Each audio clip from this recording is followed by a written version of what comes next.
लोग कैसे हैं? आप देख रहे हैं एचएस मैथ क्लासेस।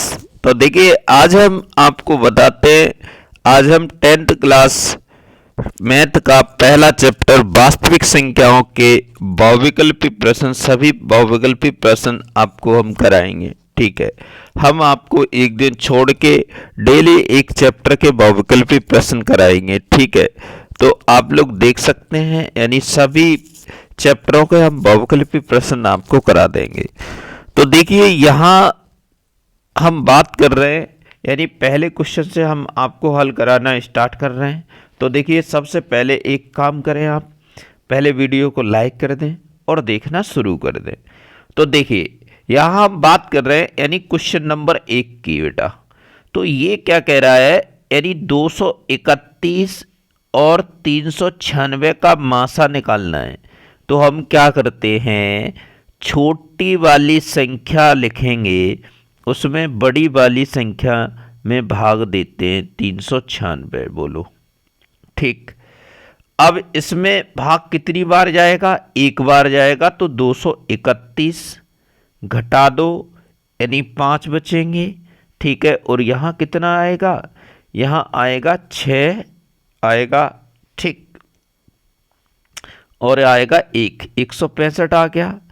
अब ये 231, ये वाली जो वैल्यू होती है ना, ये जिसका भाग देते वो वैल्यू अब यहाँ उतर जाएगी, उसी में भाग देते हैं 231। ठीक, तो इसमें देंगे तो ये 101 बार ही जाएगी, 165 लिख देंगे।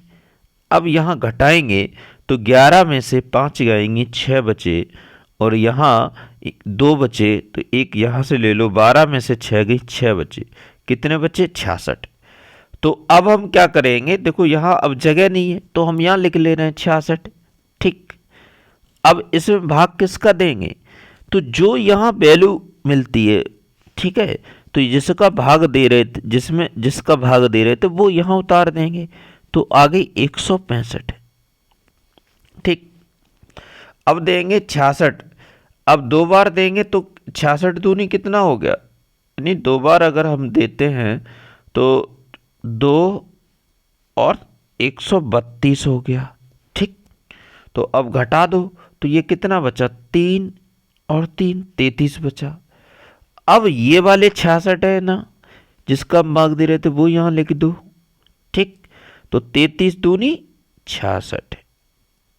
तो जैसे यह 0 आ गया तो वही क्या हो जाता है, HCF हो जाता है। तो देखो इसमें HCF कितना आया, 33 आया। तो इसका ऑप्शन कौन सा होगा, आपका सी होगा, राइट। ठीक, तो ये बात आप लोग समझ गए होंगे। अब देखिए यहाँ आगे प्रश्न की बात कर ले रहे हैं। तो ये कह रहा है 120 और 256 का मासा आपको ज्ञात करना है बेटा। तो सबसे देखो, अभी तो हमने बताया था छोटी वाली संख्या आप लिखेंगे। ठीक, फिर आप क्या करेंगे, बड़ी वाली संख्या 256। ठीक, अब आप ऐसा कर सकते हैं, अब इसमें भाग देंगे तो ये कितनी बार जाएगा, 2 बार, 240। ठीक, अब यहाँ कितना बचेगा, 6 बचेगा, और यहाँ कितना बचेगा, 1 बचेगा, 16 बचा। तो अब ये वाला जो जिसका भाग दे रहे थे वो यहाँ उतार दो, 120। अब 120 में आप भाग देंगे, 16 पहिया 80, 16 छक्के 96, 16 सत्ते 112, तो 112 आ गया। ठीक, अब यहाँ कितना बचा, यहाँ बचेगा 8। ठीक, अब ये 16 का भाग दे रहे थे तो 16, अब यहाँ 16 लिख देंगे। तो ये 8 दूनी 16, 2 बार चला गया तो यहाँ 0 बच गया। और जैसे ये 0 बच गया तो आप कह सकते हैं ये क्या आ गया, HCF आ गया, यानी मासा आ गया। तो हमारा उत्तर क्या होगा, ऑप्शन ए होगा। बोलो आप लोग समझ गए बिल्कुल सही तरीके से। ठीक है, तो एक बार लाइक कर दो, समझ में आ गया हो तो। ठीक, आगे हम क्वेश्चन की बात करें तो क्वेश्चन नंबर 3 है अपने पास। तो ये कह रहा है 176 के अभाज्य गुणनखंड है। वैसे गुणनखंड करने का तरीका होता है, वैसे यहाँ पे आपको एक बात, जब भी बहुविकल्पी प्रश्न है तो आपको ये बात सुटेबल पड़ेगी क्या, बोलो। तो आप ऐसे गुणा करके भी देख सकते हो, अगर 176 आ जाए तो वही उत्तर सही है आपका। ठीक है, तो देखो, और देखो एक तरीका तो ये है, आप गुणा करके देख लो, जैसे गुणा करके देख रहे हैं तो ये आएगा, 2 दूनी 4 दूनी 8 दूनी 16, 16 11 का गुणा करेंगे 176 आ गया। ठीक, तो ऑप्शन कौन सा होगा, डी सही। और नहीं तो आप करने का तरीका ये होता है कि आप 176 लिख लो।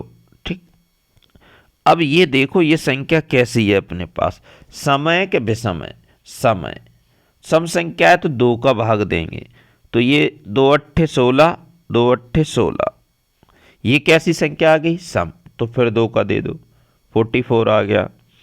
अब ये कैसी संख्या है, सम, तो फिर 2 का दे दो, तो ये आ जाएगा आपका 22। ये कैसी संख्या है, सम, फिर 2 का दे दो, तो ये आ गया 11। 11 कैसी संख्या है, अभाज्य संख्या है, तो इसमें 11 का ही जाएगा, तो ये आ गया 1। तो ये आ गए तुम्हारे अभाज्य गुणनखंड, तो ये देखो यही है। ठीक है, तो ऐसे भी आप कर सकते हैं। ठीक, तो अब देखिए हम प्रश्न बात कर रहे हैं यानी चौथे की। देखो चौथे प्रश्न में क्या है, वो ये कह रहा है √2 एक ऐसी संख्या है। तो देखो एक बात हम आपको बता दें, यानी आप कभी नहीं भूलेंगे, देखो जिन संख्याओं पे, ऐसी संख्याओं पर अगर आप रूट लगा दें जिनका आप वर्गमूल न निकल पाए, 8 हैं, 6 हैं, 7 हैं, यानी 5 हैं, देखो और 10 हैं, तो ये सब कैसी संख्या होती हैं, अपरिमेय संख्या होती हैं। ठीक है, तो इसका राइट उत्तर क्या होगा, यानी बी होगा। बोलो समझ गए।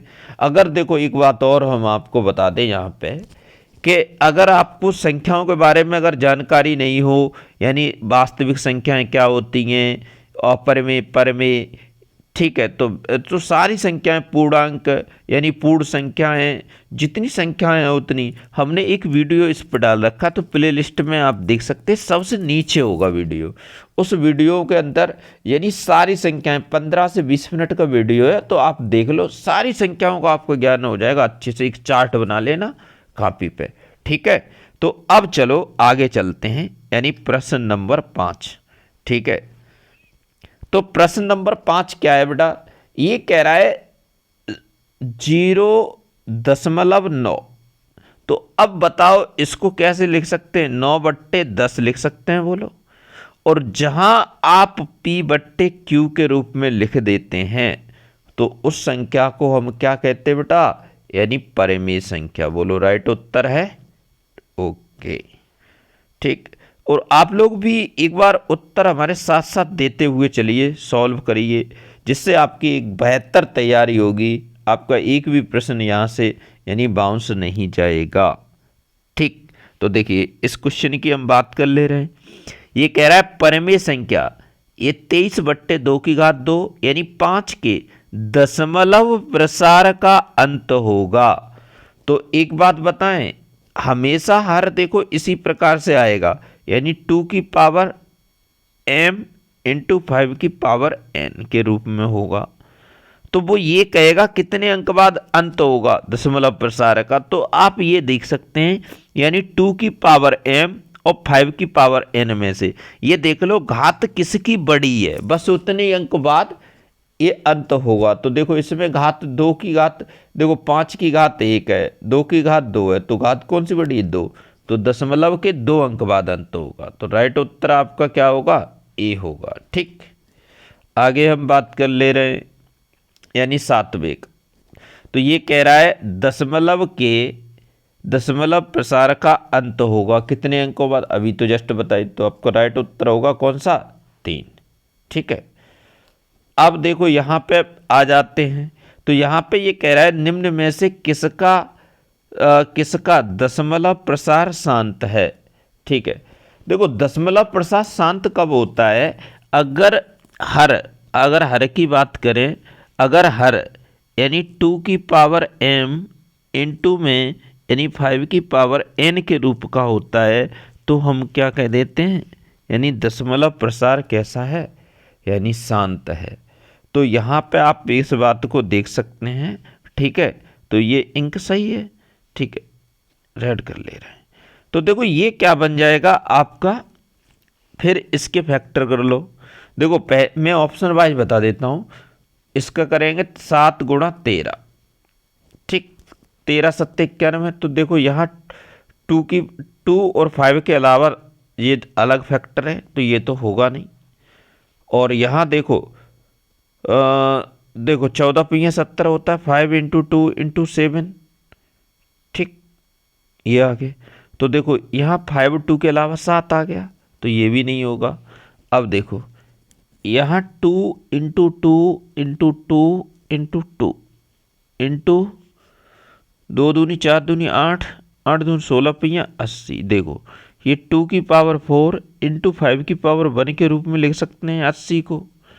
तो देखो यही इसके रूप में, तो यही आपका राइट उत्तर होगा। ओके, समझ में आ गया होगा आप लोगों के। अब देखो आगे बात कर रहे हैं बेटा, ये देख लो क्वेश्चन नंबर 9। देखिए क्वेश्चन नंबर 9 क्या है, ये कह रहा है 9 की पावर 9 स्क्वायर माइनस 1 यानी 8 से विभाज्य है। तो वो ये कह रहा है n कैसी संख्या होगी, यानी सम होगी या विषम होगी या फिर प्राकृतिक होगी। तो अभी मैंने इस पर टिक नहीं लगाया। तो अब आप देख सकते हैं, देखो यहाँ आप पहले आप सम संख्या रख के देखो, यानी 2 रख के देखो, यानी 4, 2 का वर्ग 4, यानी 4 माइनस 1 3 आ गई। तो ये 8 से तो विभाज्य होगी नहीं। अब आपने क्या किया कि 4 रख दो, 4 चौक 16, 16 माइनस 1, तो ये कितने आ गए 15, 15 में भी 8 का भाग नहीं जाएगा। तो ये कहने का मतलब सम संख्या तो होगी नहीं, ये ऑप्शन कट गया। ठीक है, अब हम बात कर ले रहे हैं विषम संख्या। जैसे आपने क्या रखा 3, तो 3 रख के 9 माइनस 1 कितने बचे 8, तो 8 से विभाज्य हो रहा है। एक और रख के देख लो 5, 5 25 माइनस 1, तो कितने बचे 24, 24 में भाग जाएगा 8 का, बिल्कुल जाएगा। तो आपका उत्तर कौन सा होगा, विषम संख्या। बोलो समझ में आया। ठीक, अब देखो यहाँ पे हम बात कर ले रहे हैं, ये रहा आपके पास, ठीक, ये कह रहा है √3/√2, √3/√2। तो ये कह रहा है एक परिमेय संख्या है, एक पूर्णांक संख्या है, एक अपरिमेय संख्या है। तो इनमें से बताइए कौन सा होगा उत्तर। अगर कभी भी देखो √3 कैसी संख्या है, अपरिमेय संख्या, अपरिमेय संख्या है। और ये कैसी है √2, ये भी अपरिमेय संख्या है, अपरिमेय संख्या है। तो अपरिमेय संख्या में अगर अपरिमेय संख्या का भाग देते हैं तो वो संख्या भी क्या होती है, अपरिमेय होती है। तो इसका राइट उत्तर होगा आपका सी होगा। ठीक ठीक, तो अब यहां पे हम बात कर रहे हैं, अब आ जाते हैं इस पर, किसी परिमेय संख्या का दशमलव प्रसार हमेशा शांत या अशांत होगा। तो देखो अब परिमेय संख्या क्या होती है, कुछ देखो कोई भी वैल्यू ले रहे हैं, 20 ले लिया हमने, 1/20 ले लिया या 1/35 ले लिया। तो अब देखो यहाँ 4 पहिया 20, तो ये तो शांत है और ये कैसी है, अशांत है। तो हम ये बात कह नहीं सकते हैं, कहने का मतलब हमेशा शांत या अशांत, यानी कुछ भी हो सकती है। तो राइट उत्तर क्या होगा, ए। ठीक, तो अब देखो यहाँ पे बात कर ले रहे हैं, यानी क्वेश्चन नंबर 12। तो ये कह रहा है -1 की पावर n और इसकी पावर n। तो ये कह रहा है 0 कब होगा। तो एक बात बताओ, इसकी जगह पे आप क्या रखें। ठीक है, तो जैसे ही आप 1 रखते हैं, देखो ध्यान देना, देखो 1 रखते हैं, तो 1 रखा, देखो -1 की पावर 1 प्लस -1 की पावर 4 इंटू 1। तो ये क्या आएगा -1 और ये क्या आ जाएगा +1, क्योंकि 4 घात है, समय घात है, तो ये 1 आ जाएगा पॉजिटिव, तो ये आ गया 0। तो एक बात तो हमें पता चली, 1 रखने पर 0 आ रहा है। अब अगर 2 रखेंगे तो ये क्या, ये भी सम हो जाएगा, ये भी धनात्मक हो जाएगा, तो 0 नहीं होगा। अब 3 रख दो, -1 की पावर 3 प्लस -1 की पावर, यानी 4 गुणा 3। ठीक, तो ये कितना हो गया, यहाँ से -1 मिलेगा और यहाँ से क्या मिलेगा, ये कलर थोड़ा ठीक नहीं दिखाई दे रहा है, तो यहाँ कलर हम ऐसा कर ले रहे हैं, ग्रीन सही रहेगा, ग्रीन सही रहेगा, ठीक, ये सही है, ये सही दिखाई देगा। तो ये क्या होगा, -1 होगा, ठीक है, -1 होगा, प्लस लगाएंगे यहाँ पे चिन्ह, तो ये क्या होगा, प्लस लगाएंगे तो 4×3 = 12, तो यहाँ हो जाएगा सम, तो ये आ गया क्या, 0 आ गया। तो ये बात अब हम कह सकते हैं, क्या कह सकते हैं कि विषम संख्या जब भी हम रख रहे हैं n की जगह पे, तो ये क्या हो रहा है, 0 हो रहा है। तो राइट उत्तर होगा आपका कौन सा, सी। बोलो, समझ गए? ठीक है, आप लोगों को ये बात समझ में आ गई होगी।